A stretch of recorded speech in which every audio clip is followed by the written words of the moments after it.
I took a, let me just tell you, I thought that being a victim was gonna like actually help me pay some bills. So I went down to my landlord when I was 28 and I said, I don't got no money, but I got 20 pounds of victimhood.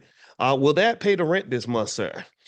And he said, no, because victimhood doesn't pay bills, right? And then I went to the grocery store and I said, I can't afford your eggs, but I got a whole basket cart full of victimhood. Will that buy me some food today? And the grocer said no. I mean, because he probably racist. That's what he probably racist. And I every time I try to take this big bowl of victimhood, because they serve it by the pound, right? You go to any local politician, go to any, you listen to anybody who kind of, really wants you to stay right where you are. They'll give you lots of victimhood, but I found last time I checked, victimhood doesn't solve any problems, and it doesn't actually help you. It doesn't pay. You can't pay bills with victimhood. That's racism. That's what it is. And what I realized was I said, okay, maybe there's a better strategy. Maybe there's another way I can approach this.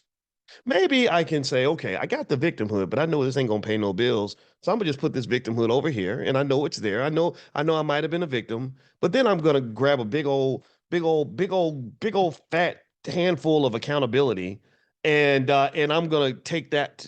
I'm gonna carry that with me in my pocket.